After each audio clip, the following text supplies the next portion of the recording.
Innal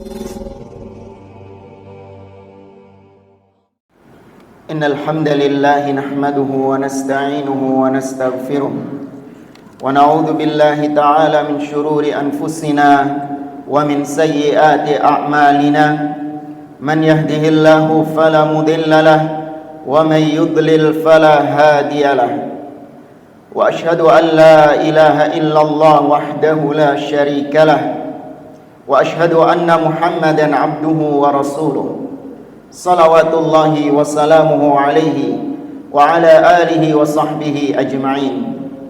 Ya ayyuhalladzina amanu taqullaha haqqa tuqatih wa la tamutunna illa wa antum muslimun.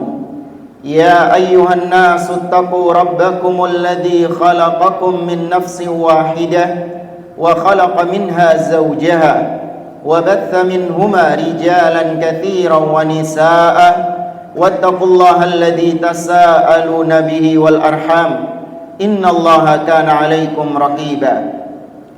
Ya ayyuhalladzina amanu taqullaha wa qulu qawlan sadida yuslih lakum a'malakum wa yaghfir lakum dhunubakum wa man yuti'illaha wa rasulahu faqad faza fawzan 'azima.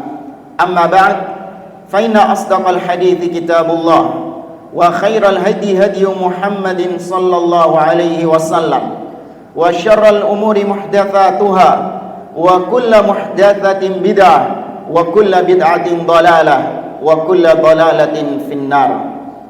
Ma'asyiral muslimin wa zumratal mu'minin rahimakumullah, usikum wa nafsi bitaqwallah faqad fazal muttaqun.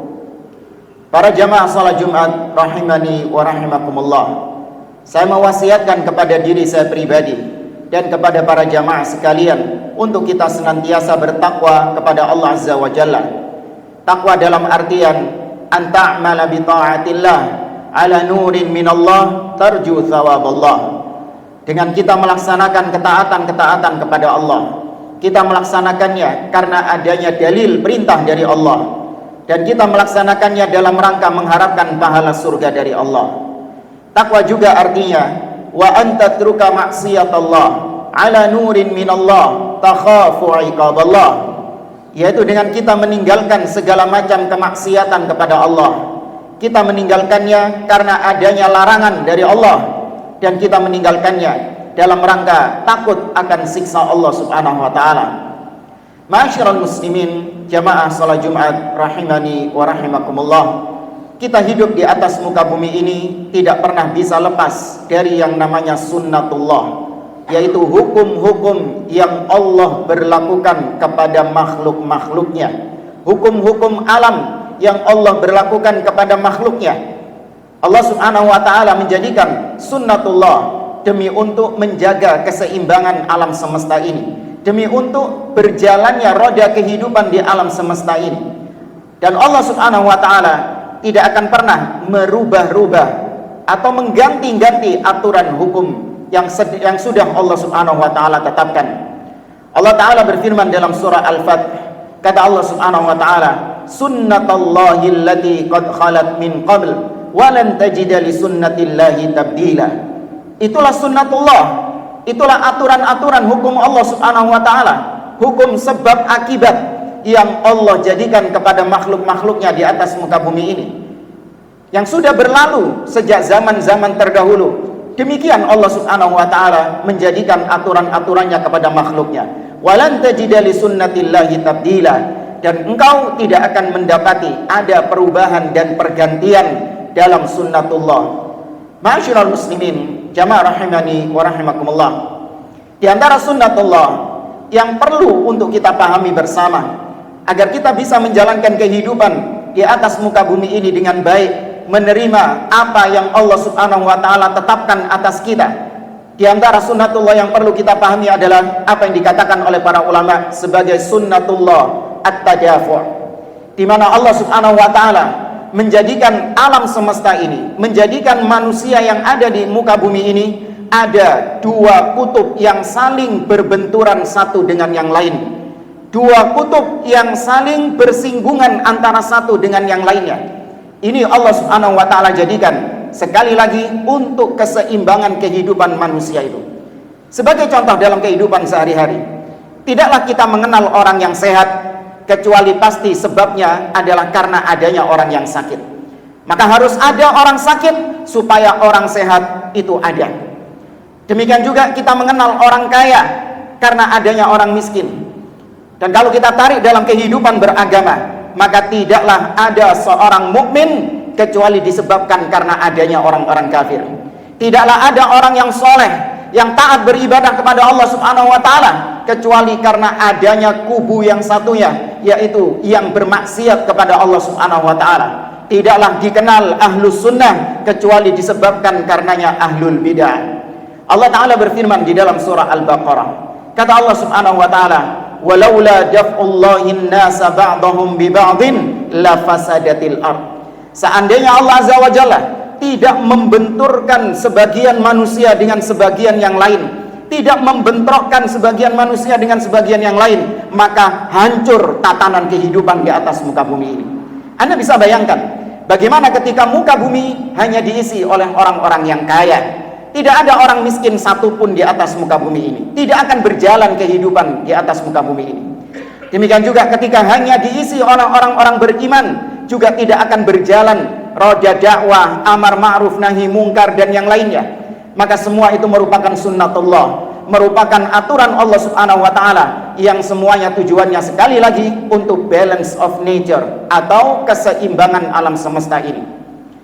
Di samping itu, ma'asyiral muslimin, selain Allah memberlakukan adanya dua kutub yang saling bertabrakan, Allah menjadikan sunnatullah bahwa manusia atau makhluk pada umumnya tidaklah dia cocok dan sesuai kecuali dengan yang sejenis, dengan yang mirip dengannya. Seorang atau dikenal sebagai pepatah Arab mengatakan at-tuyur ala ashbahiha taqa. Burung-burung akan bertengger bersama yang 11-12 dengannya. Anda tidak akan mendapati ada burung elang bertengger mungkin dengan burung peking, karena memang tidak ada kecocokan di antara kedua mereka. Burung elang akan cocok bertengger dengan yang semisal dengannya, atau yang mirip-mirip 11-12 dengannya. Maka demikian juga kita manusia. Nabi SAW mengatakan, al-arwah junudun mujannada, faman ikhtalafa minha talaf, wa man ikhtalafa minha ikhtalaf. Kata Nabi SAW, kita ini dahulunya adalah ruh-ruh yang sudah dikelompok-kelompokkan seperti tentara yang berjejer-jejer berbaris-baris. Barang siapa yang dahulu ketika ruhnya disejajarkan satu barisan, maka dia akan cocok satu dengan yang lainnya. Tapi barang siapa yang beda barisannya, ruhnya beda dengan yang lainnya, maka pasti akan mental, pasti tidak akan ketemu dan tidak akan ada kecocokan antara satu dengan yang lain. Dan itu dibenarkan dalam ilmu duniawi, bahkan ilmu psikologi. Anda bisa bayangkan ketika ada satu kelas yang berisi murid-murid yang nakal, murid-murid yang bandel, dengan potongannya yang gondrong mungkin, atau dengan gaya stylenya yang berandalan. Satu kelas isinya diisi oleh murid-murid yang nakal. Apa jadinya ketika ada siswa baru yang mendaftar di sekolah itu, masuk ke dalam kelas yang isinya murid-murid nakal? Siswanya ini merupakan siswa yang culun, kutu buku, siswa yang rajin. Apakah dia bisa bertahan di dalam kelas seperti itu? Tentu tidak. Seakan-akan teman-temannya yang ada di kelas tadi mengatakan, jadilah engkau seperti kami atau keluarlah engkau dari sini, karena kami tidak mau ada yang berbeda dengan kami. Inilah ma'asyiral muslimin, kecenderungan manusia, kecenderungan seseorang diciptakan oleh Allah Subhanahu wa Ta'ala, dia akan cocok dengan orang-orang yang mirip atau 11-12 kurang lebih sama dia. Pasti dia akan cocok betah bersamanya. Kalau kita memahami ini, maka kita bisa tahu bagaimana kualitas diri kita dengan kita melihat kepada siapa kawan-kawan kita, siapa teman duduk kita, siapa orang-orang yang kita merasa cocok, nyaman, enjoy ketika kita berada di sampingnya. Itulah jati diri kita, tidak kurang lebih sama dengan kawan-kawan kita. Makanya Nabi SAW mengingatkan kita tentang pentingnya untuk memilih tempat teman duduk yang baik. Kata Nabi SAW, Beliau Shallallahu Alaihi Wasallam mengatakan bahwasanya teman itu sangat mempengaruhi agama seseorang. Al-mar'u ala dini khalilih, kata Nabi Shallallahu Alaihi Wasallam. Agama seseorang tergantung dari siapa teman duduknya. Falyanzur ahadukum man yukhalil, maka hendaklah salah seorang di antara kalian memperhatikan siapa teman duduknya. Kalau ternyata selama ini kita nyaman dengan teman duduk yang ahli maksiat, dengan teman duduk yang memiliki pemikiran-pemikiran yang rusak, yang memiliki akidah-akidah yang menyimpang, kita nyaman bermajelasan, kita nyaman duduk dengannya, kita nyaman ngobrol dengannya, kita nyaman menghabiskan waktu dengannya, maka berarti sama kualitas kita 11-12 dengan mereka. Kalaupun mungkin kita pura-pura enjoy bersamanya, namun hati kita tidak bisa mengingkarinya. Allah Subhanahu wa taala menyebutkan tentang orang-orang munafik. Kata Allah Subhanahu wa taala di dalam surah Al-Baqarah, wa idza laqul ladzina amanu qalu amanna wa idza khalau ila syayatinihim qalu inna ma'akum innama nahnu mustahzi'un. Orang-orang munafik ketika mereka berjumpa dengan orang-orang beriman, mereka pura-pura mengatakan kami beriman sama seperti kalian, tapi mereka nggak nyaman bermajlis dengan orang-orang beriman, tidak nyaman duduk dengan orang-orang beriman.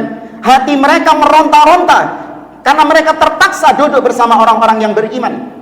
Namun ketika mereka kembali kepada teman-temannya yang munafik, mereka mengatakan inna ma'akum, kami sejatinya bersama kalian. Tadi sama orang-orang beriman itu hanya mustahzi'un, kami hanya bersenda gurau, kami hanya guyonan, tidak serius kami berkawan berteman dengan mereka. Maka kualitas diri kita tergantung siapa kawan-kawan kita. Maka ma'asyiral muslimin, kalau kita berkeinginan, bercita-cita menjadi orang yang baik, kita sudah mulai berhijrah, memperbaiki diri kita menjadi orang yang lebih taat kepada Allah Subhanahu wa taala, menjadi orang yang bertakwa kepada Allah, maka harus ada sunnatullah ini. Satu demi satu teman-teman lama Anda akan mereteli, akan meninggalkan Anda sedikit demi sedikit, karena memang tidak ada kecocokan antara Anda dengan kawan Anda. Ketika Anda mendapati fenomena seperti itu, jangan sedih, jangan kemudian mengeluh mengatakan kok saya ditinggalkan sama teman-teman saya, kok saya tidak lagi diajak nongkrong sama teman-teman saya, kok saya tidak lagi dikabari sama teman-teman saya, bahkan ada yang lebih menyedihkan, kok saya diblokir sama teman-teman saya. Maka jangan sedih. Namun itulah Allah Subhanahu wa taala, bentuk kasih sayang Allah Subhanahu wa taala. Allah hendak menyingkirkan teman-teman yang buruk dan akan menggantikan teman-teman yang baik, kawan-kawan yang baik yang sama-sama seperti Anda meniti jalan kebaikan, meniti jalan surga Allah Subhanahu wa taala. Itu merupakan sunnatullah. Kemudian yang kedua, ma'asyiral muslimin, kalau kita memahami konsep sunnatullah yang satu ini, tentu kita akan bisa menyikapi kondisi rumah tangga kita. Karena istri kita, pasangan kita itu merupakan cerminan dari diri kita. Allah Subhanahu wa taala menyebutkan hal ini di dalam banyak ayat. Di antaranya Allah Subhanahu wa taala berfirman dalam surah An-Nur. Kata Allah Subhanahu wa taala, "Az-zani la yankihu illa zaniyatan aw musyrikah." Lelaki pezina tidak akan menikah kecuali dengan wanita pezina juga atau yang musyrik kepada Allah Subhanahu wa taala. "Waz-zaniyatu la yankihuha illa zanin aw musyrik wa hurrima dzalika 'alal mu'minin."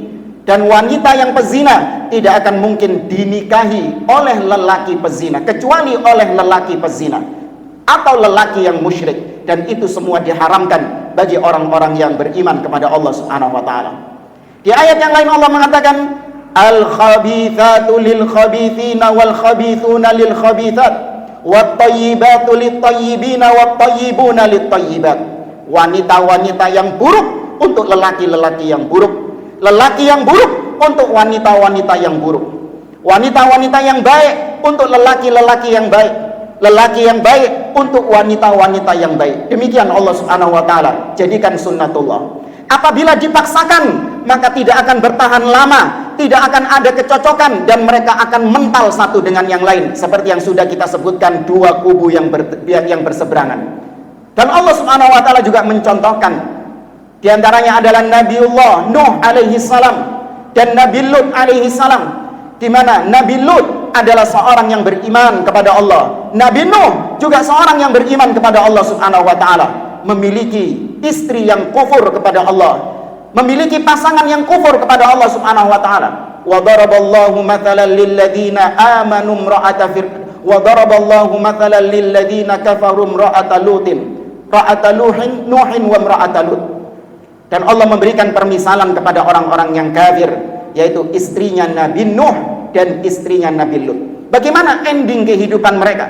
Apakah ada kecocokan di antara mereka? Tidak. Nabi Nuh diselamatkan di atas kapalnya, istrinya tenggelam bersama orang-orang kafir. Nabi Lut juga demikian, diselamatkan oleh Allah Subhanahu wa taala dari musibah yang menimpa kaumnya, sedangkan istrinya tidak ikut diselamatkan oleh Allah Subhanahu wa taala, terpisah.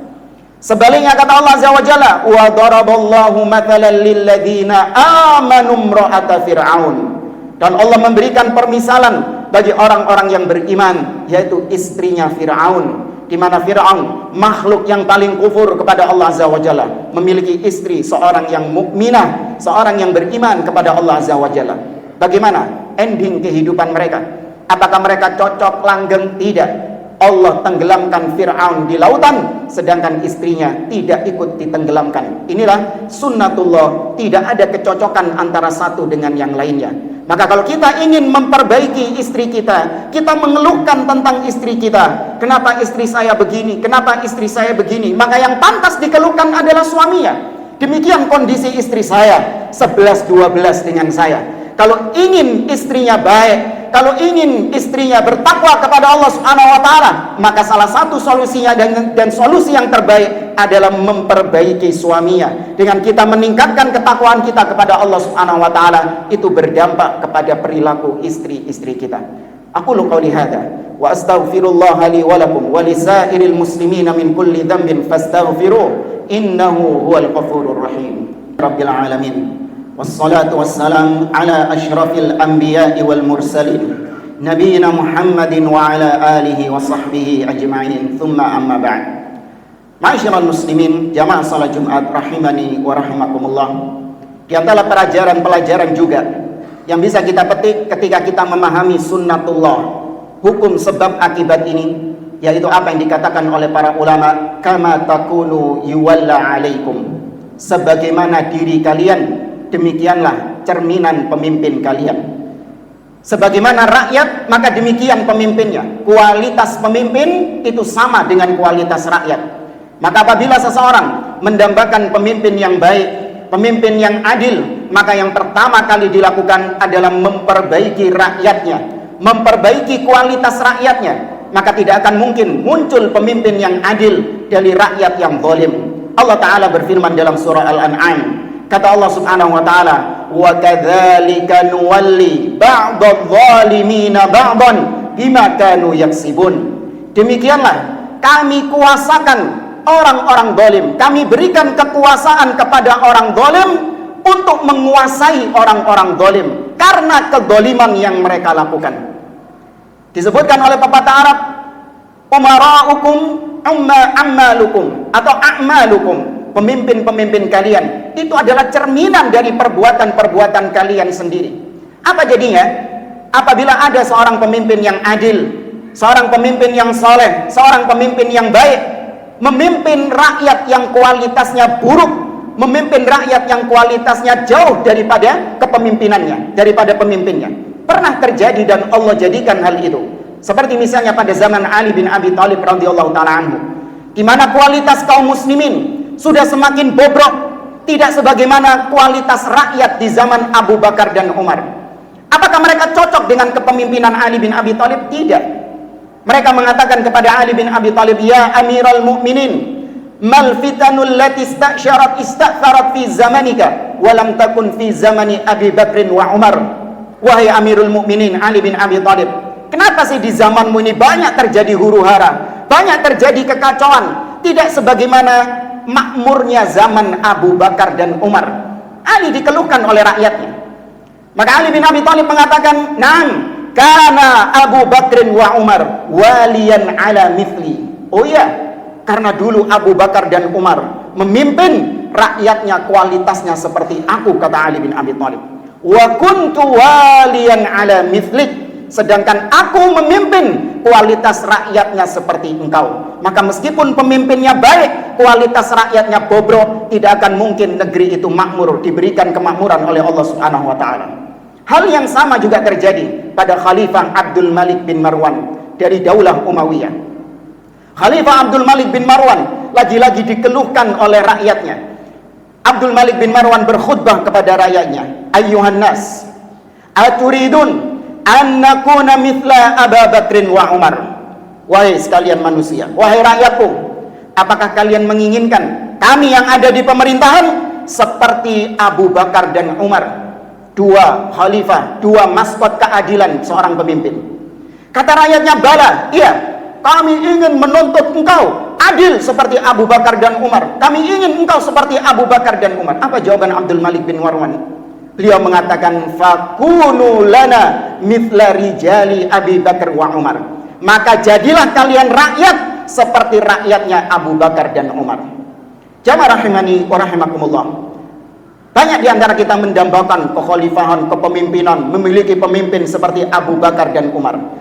Yang diketahui dari Abu Bakar dan Umar hanya sebatas keadilan-keadilan dalam masalah duniawi. Mereka tidak tahu betapa Abu Bakar dan Umar adalah orang-orang yang sangat menegakkan tauhid.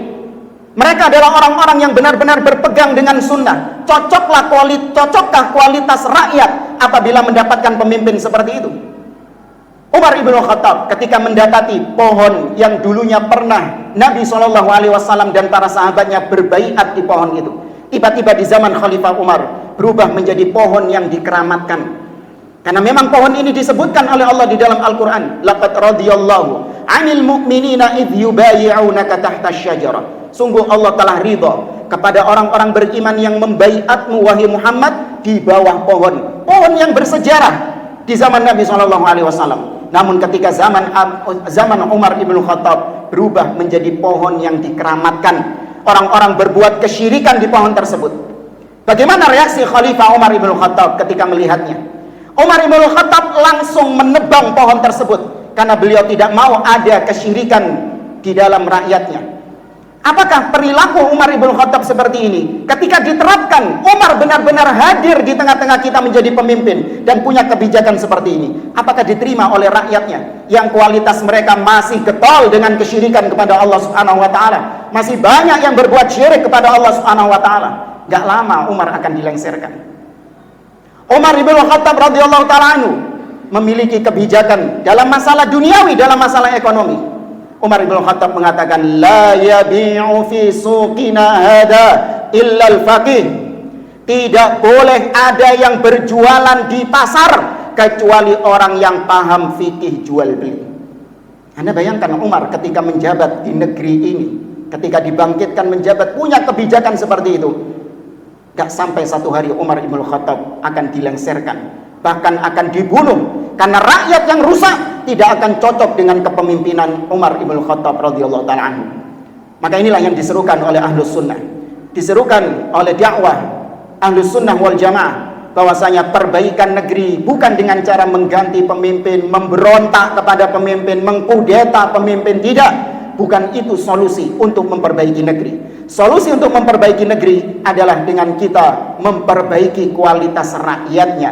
Allah Azza wa Jalla mengatakan, walau anna ahlal qura amanu wattaqau la fatahna alaihim barakatin minas sama'i wal ard.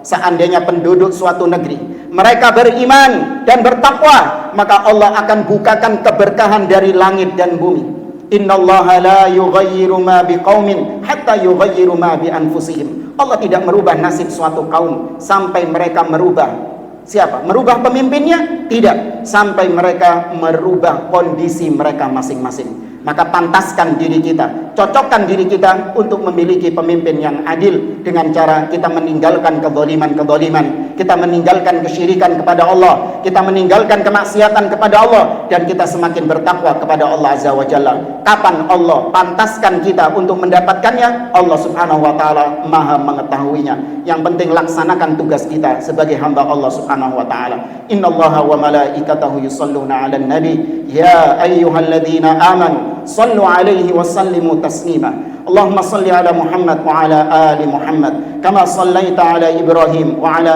آل إبراهيم وبارك على محمد وعلى آل محمد كما باركت على إبراهيم وعلى آل إبراهيم إنك حميد مجيد اللهم اغفر للمؤمنين والمؤمنات والمسلمين والمسلمات الأحياء منهم والأموات إنك سميع قريب مجيب الدعوات اللهم أنت ربنا لا إله إلا أنت خلقتنا ونحن عبادك ونحن على عهدك ووعدك ما استطعنا نعوذ بك من شر ما صنعنا نبوء لك بنعمتك علينا ونبوء لك بذنوبنا فاغفر لنا فإنه لا يغفر الذنوب إلا أنت اللهم أعز الإسلام والمسلمين وأذل الشرك والمشركين أعداءك أعداء الدين اللهم ربنا اغفر لنا ولإخواننا الذين سبقونا بالإيمان ولا تجعل في قلوبنا غلا للذين آمنوا ربنا إنك رؤوف رحيم ربنا تقبل منا إنك أنت السميع العليم